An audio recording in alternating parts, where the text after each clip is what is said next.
Hi everyone, welcome back to my channel. ಇವತ್ತು ಒಂದು lunch box ರೆಸಿಪಿಯನ್ನು share ಮಾಡ್ತಾ ಇದ್ದೀನಿ.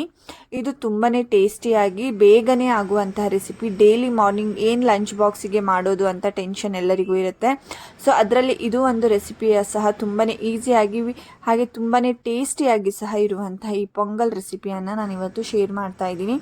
ನಾನು ಇದಕ್ಕೆ ಕರಿಬೇವು ಸೊಪ್ಪು, ಜೀರಿಗೆ, ಮೆಣಸಿನಕಾಳು, ಅರಿಶಿನ, ಶುಂಠಿ ಹಾಗೆ ಒಂದು ಹಸಿಮೆಣಸಿನ್ಕಾಯಿ ಮತ್ತು ಬೇಳೆ ಮತ್ತು ಅಕ್ಕಿಯನ್ನು ತೊಗೊಂಡಿದ್ದೀನಿ.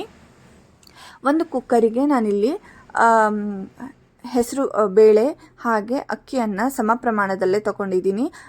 ಹಾಗೆ ನೀರನ್ನು ಹಾಕಿಬಿಟ್ಟು ಚೆನ್ನಾಗಿ ವಾಶ್ ಮಾಡ್ಕೊಳ್ತಾ ಇದ್ದೀನಿ. ಕೆಲವೊಬ್ಬರು ಸ್ವಲ್ಪ ಹೆಸರು ಬೇಳೆಯನ್ನು ಸ್ವಲ್ಪ ತೊಗೊಳ್ತಾರೆ, ಅಕ್ಕಿಯನ್ನು ಸ್ವಲ್ಪ ಜಾಸ್ತಿ ತೊಗೋತಾರೆ. ಹಾಗೆ ಮಾಡೋದಕ್ಕೆ ಹೋಗ್ಬಿಡಿ, ಟೇಸ್ಟ್ ಡಿಫ್ರೆನ್ಸ್ ಬರುತ್ತೆ. ಎಷ್ಟು ಅಕ್ಕಿ ತೊಗೋತೀರೋ ಅಷ್ಟು ಬೇಳೆಯನ್ನು ತೊಗೊಳ್ಳಿ, ಆವಾಗ ಟೇಸ್ಟ್ ತುಂಬ ಚೆನ್ನಾಗಿ ಬರುತ್ತೆ. ಅದಕ್ಕೆ 4 ಲೋಟ ನೀರನ್ನು ಹಾಕಿಬಿಟ್ಟು ಅರಿಶಿನ ಹಾಗೆ ಶುಂಠಿಯನ್ನು ಹಾಕಿದ್ದೀನಿ. ಚಿಟಿಕೆ ಉಪ್ಪನ್ನು ಹಾಕಿಬಿಟ್ಟು ತುಪ್ಪವನ್ನು ಹಾಕಿ ಹಾಗೆ ಹಿಂಗನ್ನು ಇದಕ್ಕೇ ಹಾಕಿಬಿಟ್ಟು ನಾನು ಸೀಟಿಯನ್ನು ಹೊಡಿಸ್ತಿದ್ದೇನೆ. ಇಲ್ಲಿ ನಾನೊಂದು 2ರಿಂದ 3 ಸೀಟಿಯನ್ನು ಹೊಡಿಸ್ಕೊಳ್ತಾ ಇದ್ದೀನಿ. ಅಂದರೆ ಇದು ಏನು ಪೊಂಗಲ್ ಇದೆ ಇದು ಸಾಫ್ಟಾಗಿ ಬರುತ್ತೆ, ಹಾಗೆ ಸ್ವಲ್ಪ ತೆಳುನೂ ಬರುತ್ತೆ. ನಿಮ್ಮದು ಕನ್ಸಿಸ್ಟೆನ್ಸಿ ಹೇಗೆ ಬೇಕು ಹಾಗೆ ನೀವು ಮಾಡ್ಕೋಬೋದು. ಇಲ್ಲಿ ಕುಕ್ಕರ್ ಸಹ ತಣ್ಣಗಾಗಿದೆ. ನಾನು ಓಪನ್ ಮಾಡಿ ತೋರಿಸ್ತೀನಿ ಎಷ್ಟು ಚೆನ್ನಾಗಿ ಬೆಂದಿದೆ ಅಂತ. ಅಕ್ಕಿ ಏನಾದರೂ ಸ್ವಲ್ಪ ಬೆಂದಿಲ್ಲ ಅಂದರೆ ನೀವು ಸೌಟ್ ಹಾಕಿಬಿಟ್ಟು ಈ ರೀತಿ ಮಿಕ್ಸ್ ಮಾಡಿದ್ರು ಸಹ ಮ್ಯಾಶ್ ಆಗಿ ಬಿಡುತ್ತೆ. ಹಾಗೆ ಒಗ್ಗರಣೆಗೆ ನಾನಿಲ್ಲಿ ಒಂದು ಪ್ಯಾನಿಗೆ ತುಪ್ಪವನ್ನು ಹಾಕ್ಕೊಳ್ತಾ ಇದ್ದೇನೆ. ತುಪ್ಪ ಹಾಕಿ ಇದನ್ನು ಚೆನ್ನಾಗಿ ಬಿಸಿ ಮಾಡ್ಕೊಳ್ಳಿ. ಈ ರೆಸಿಪಿಗೆ ಸ್ವಲ್ಪ ತುಪ್ಪ ಜಾಸ್ತಿಯಾಗಿ ಯೂಸ್ ಮಾಡ್ತಾರೆ, ಅಂದರೆ ಟೇಸ್ಟ್ ಬರೋದೇ ತುಪ್ಪದಲ್ಲಿ. ಇಲ್ಲ ಕೆಲವೊಬ್ರು ಇದನ್ನು ಬೆಣ್ಣೆಯಲ್ಲಿ ಸಹ ಮಾಡ್ತಾರೆ, ಅದು ಸಹ ತುಂಬ ಚೆನ್ನಾಗಿರುತ್ತೆ. ಆದರೆ ತುಪ್ಪ ಬೆಣ್ಣೆ ಎಲ್ಲ ಸ್ವಲ್ಪ ಜಾಸ್ತಿ ಯೂಸ್ ಮಾಡಬೇಕಾಗತ್ತೆ. ನಾನಿಲ್ಲಿ ಸ್ವಲ್ಪ ತುಪ್ಪವನ್ನು ಹಾಕ್ಕೊಂಡಿದ್ದೀನಿ. ಅದಕ್ಕೆ ಜೀರಿಗೆ, ಕಾಳುಮೆಣಸು, ಒಂದು ಹಸಿಮೆಣಸಿನ್ಕಾಯಿ, ಅದ್ರ ಜೊತೆಗೆ ಸ್ವಲ್ಪ ಶುಂಠಿಯನ್ನು ಹಾಕ್ಕೊಂಡಿದ್ದೇನೆ. ಹಾಗೆ ಸ್ವಲ್ಪ ಕ್ಯಾಶ್ಯೂ, ಕರಿಬೇವು ಸೊಪ್ಪನ್ನು ಹಾಕ್ಕೊಳ್ತಾ ಇದ್ದೇನೆ. ಇದೆಲ್ಲ ಚೆನ್ನಾಗಿ ಫ್ರೈ ಮಾಡ್ಕೋಬೇಕು. ನೀವು ಇದಕ್ಕೆ ಸ್ವಲ್ಪ ಕ್ಯಾಶ್ಯೂ ಜಾಸ್ತಿ ಹಾಕೋದ್ರಿಂದ ಟೇಸ್ಟಿ ಅಂತ ಅನಿಸುತ್ತೆ, ತುಂಬ ಚೆನ್ನಾಗಿ ಅನಿಸುತ್ತೆ. ಹಾಗೆ ಶುಂಠಿಯನ್ನು ನೀವು ಚಿಕ್ಕದಾಗಿ ಕಟ್ ಮಾಡಿಕೊಂಡು ಹಾಕಬೇಕು.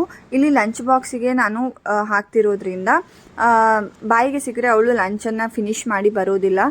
ಸೊ ಅದರಿಂದ ನಾನಿಲ್ಲಿ ಶುಂಠಿ ಮತ್ತು ಖಾರವನ್ನು ಸಹ ಕಡಿಮೆ ಹಾಕಿದ್ದೀನಿ. ನಿಮಗೆ ಸ್ವಲ್ಪ ಖಾರ ಜಾಸ್ತಿ ಬೇಕು ಅಂದರೆ ಒಂದು 2-3 ಹಸಿಮೆಣಸಿನ್ಕಾಯಿ ಹಾಕೋಬೋದು, ಇಲ್ಲ ಪೆಪ್ಪರ್ ಪೌಡರನ್ನು ಹಾಕೋಬೋದು, ಇಲ್ಲ ಪೆಪ್ಪರನ್ನು ಸಹ ನೀವು ಸ್ವಲ್ಪ ಜಾಸ್ತಿ ಯೂಸ್ ಮಾಡಬಹುದು. ಇದಕ್ಕೆ ನಾನಿಲ್ಲಿ ತುಂಬ ಜಾಸ್ತಿ ಖಾರವನ್ನು ಮಾಡ್ತಾ ಇಲ್ಲ. ಸೊ ಅದರಿಂದ ನಾನಿಲ್ಲಿ ಸ್ವಲ್ಪ ಖಾರವನ್ನು ಯೂಸ್ ಮಾಡ್ಕೊಳ್ತಾ ಇದ್ದೇನೆ. ಅದ್ರ ಜೊತೆಗೆ ಲಾಸ್ಟಿಗೆ ಮತ್ತೆ ಒಂದು ಸ್ವಲ್ಪ ಹಿಂಗ್ ಪೌಡರನ್ನು ನಾನು ಇದಕ್ಕೆ ಹಾಕೊಳ್ತಾ ಇದ್ದೇನೆ. ಹಿಂಗೆ ಹಾಕೋದ್ರಿಂದ ಈ ಬೇಳೆ ಅಕ್ಕಿ ಏನಿದೆ ಅದು ಡೈಜೆಸ್ಟಿಗೆ ತುಂಬಾ ಹೆಲ್ಪ್ ಆಗುತ್ತೆ. ಹಾಗೆ ತುಂಬ ಟೇಸ್ಟಿ ಅನಿಸುತ್ತೆ, ಸ್ಮೆಲ್ ತುಂಬ ಚೆನ್ನಾಗಿ ಬರುತ್ತೆ. ಇವಾಗ ಇದೆಲ್ಲ ಚೆನ್ನಾಗಿ ಫ್ರೈ ಆಗಿದೆ, ಇದನ್ನು ಸೈಡಿಗೆ ಇಟ್ಕೊಳ್ತಾ ಇದ್ದೇನೆ. ಇವಾಗ ನಮ್ಮದು ಅಕ್ಕಿ ಬೇಳೆ ಏನಿದೆ ಅದು ಸ್ವಲ್ಪ ದಪ್ಪಗಾಗಿರೋದ್ರಿಂದ ನಾನು ಇದಕ್ಕೆ ಬಿಸಿ ನೀರನ್ನು ಕಾಯಿಸಿಟ್ಕೊಂಡಿದ್ದೆ. ಆ ಬಿಸಿ ನೀರನ್ನು ಹಾಕಿಬಿಟ್ಟು ನನಗೆ ಬೇಕಾದ ಕನ್ಸಿಸ್ಟೆನ್ಸಿಯಲ್ಲಿ ನಾನು ಮಾಡ್ಕೊಳ್ತಾ ಇದ್ದೇನೆ. ನಿಮಗೆ ಯಾವ ಕನ್ಸಿಸ್ಟೆನ್ಸಿ ಬೇಕು ನೀವು ಅದನ್ನು ಮಾಡ್ಕೋಬೋದು. ಸ್ವಲ್ಪ ದಪ್ಪ ಬೇಕು ಅಂದರೂ ದಪ್ಪ ಇಡ್ಬೋದು, ಇಲ್ಲ ಸ್ವಲ್ಪ ತೆಳ್ಳಗೆ ಬೇಕು ಅಂದರೆ ಮತ್ತೆ ಸ್ವಲ್ಪ ನೀರನ್ನು ಹಾಕ್ಕೊಳ್ಬೋದು. ಹಾಗೆ ರುಚಿಗೆ ತಕ್ಕಷ್ಟು ಉಪ್ಪನ್ನು ಹಾಕಿಬಿಟ್ಟು ನಾನು ಚೆನ್ನಾಗಿ ಮಿಕ್ಸ್ ಮಾಡ್ಕೊಳ್ತಾ ಇದ್ದೇನೆ. ಮಿಕ್ಸ್ ಮಾಡಿಬಿಟ್ಟು ಇವಾಗ ನಾನು ಇದಕ್ಕೆ ಏನು ಒಗ್ಗರಣೆ ಮಾಡ್ಕೊಂಡಿದ್ವೋ ಅದನ್ನು ಇದಕ್ಕೆ ಹಾಕಿಬಿಟ್ಟು ಮತ್ತೆ ಮಿಕ್ಸ್ ಮಾಡ್ಕೊಳ್ತಾ ಇದ್ದೀನಿ. ಇದು ಸ್ವಲ್ಪ ತೆಳ್ಳಗೇ ತಿಂತಾರೆ. ನಾನು ಲಂಚ್ ಬಾಕ್ಸಿಗೆ ಕೊಡ್ತಿರೋದ್ರಿಂದ ಸ್ವಲ್ಪ ದಪ್ಪನೇ ಇರಲಿ ಅನ್ನೋದಕ್ಕೆ ನಾನು ಒಂದು ಸ್ವಲ್ಪ ಥಿಕ್ನೆಸ್ ಆಗಿ ಇಟ್ಕೊಂಡಿದ್ದೀನಿ. ಹಾಗೆ ಸ್ವಲ್ಪ ತೆಳ್ಳಗೆ ಮಾಡಿದ್ರೂ ಸಹ ಇದು ಲಂಚ್ ಬಾಕ್ಸ್ ಟೈಮಿಗೆ ಸ್ವಲ್ಪ ಇನ್ನೂ ಥಿಕ್ಕಾಗಿಯೇ ಬರುತ್ತೆ.